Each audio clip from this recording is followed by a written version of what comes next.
Assalamualaikum warahmatullahi wabarakatuh.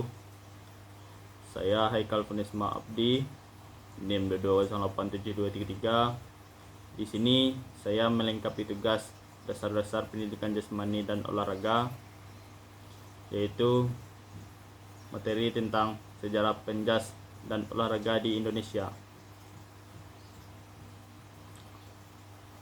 Sejarah zaman kerajaan. Pendidikan jasmani dan olahraga telah menjadi bagian integrasi dari kehidupan masyarakat Indonesia sejak zaman kerajaan.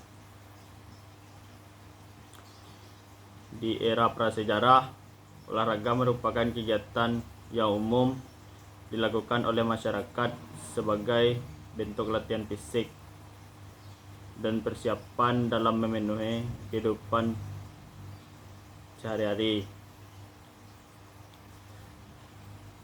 Setelah masa prasejarah, tradisi olahraga terus berkembang di Indonesia dan diwariskan melalui generasi ke generasi. Pada zaman kerajaan, olahraga menjadi bagian penting dalam kehidupan masyarakat. Raja-raja dan para bangsawan umumnya memiliki minat yang besar dalam olahraga dan seni bela diri. Mereka sering mengadakan pertandingan dan kompetisi untuk memamerkan keterampilan mereka dan untuk menghibur rakyat.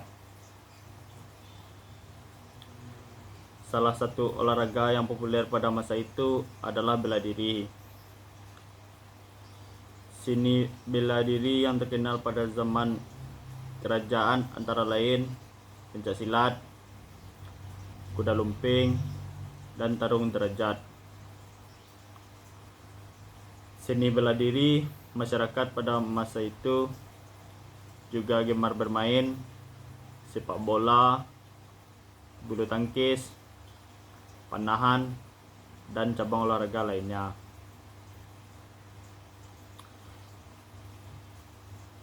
Sejarah zaman penjajahan. Sejarah pendidikan jasmani dan olahraga. Indonesia pada masa penjajahan mengalami perubahan signifikan. Ada beberapa peristiwa penting yang terjadi pada masa itu. Yang pertama adalah zaman penjajahan Belanda. Pendidikan jasmani dan olahraga diberikan terutama untuk kepentingan militer dan menyiapkan tenaga kerja yang siap mengabdi kepada pemerintahan kolonial. Oleh karena itu, kurikulum pendidikan jasmani dan olahraga pada masa itu lebih menekankan pada olahraga-olahraga yang bersifat praktis dan berguna untuk kepentingan militer dan industri, seperti berenang, bersepeda, dan tenis meja. Selain itu, pada masa itu juga terjadi penggeseran budaya olahraga masyarakat Indonesia akibat pengaruh kolonial Belanda. Olahraga seperti bola basket, bola voli, dan tenis yang berasal dari barat. 2. Zaman penjajahan Jepang. Mengalami perubahan signifikan. Jepang menganggap pendidikan jasmani dan olahraga sebagai bagian penting dari pembentukan karakter dan jiwa prajurit yang tangguh dan disiplin.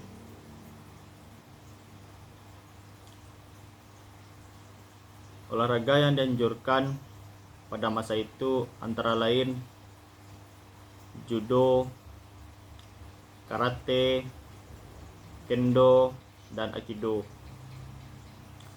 Selain itu, olahraga tradisional di Indonesia seperti pencak silat, juga diberikan perhatian khusus dan dikembangkan.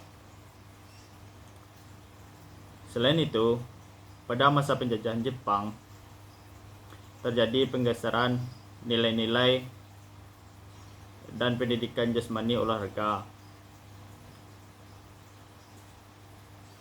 Konsep kebersamaan, kejujuran, dan gotong royong.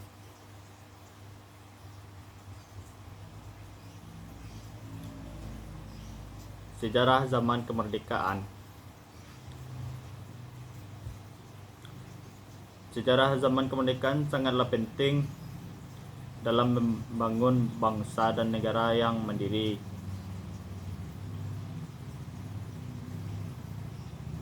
Ada beberapa peristiwa penting yang terjadi pada masa itu. Yang pertama, proklamasi kemerdekaan. Pada 17 Agustus 1945, Indonesia memproklamasikan kemerdekaannya dari penjajahan Belanda. Sejak saat itu, pendidikan jasmani dan olahraga di Indonesia menjadi lebih bebas untuk dikembangkan oleh masyarakat. 2. Pembentukan KONI. Pada tahun 1946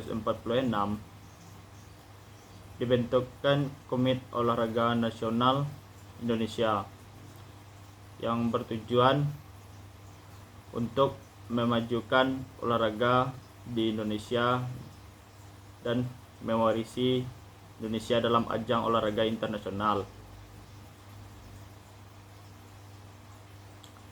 3. Partisipasi Indonesia dalam ajang olahraga internasional. Pada tahun 1951, Indonesia mengirimkan atlet-atletnya ke Olimpiade setelah kemerdekaan, yaitu ke Olimpiade Helsinki. Pada Olimpiade tersebut, atlet Indonesia berhasil meraih medali perak dalam cabang olahraga bulu tangkis. 4. Pembentukan Fakultas Pendidikan Jasmani dan Olahraga. Pada tahun 1954 dibentuklah Fakultas Pendidikan Jasmani dan Olahraga di Universitas Negeri Jakarta. 5.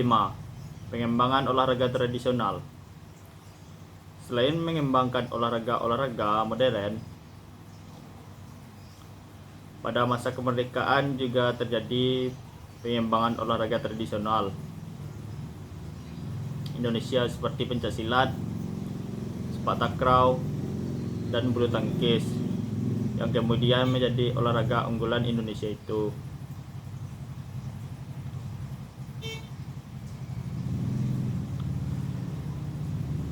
Secara keseluruhan, sejarah penjas dan olahraga di Indonesia memiliki latar belakang yang kompleks dan beragam,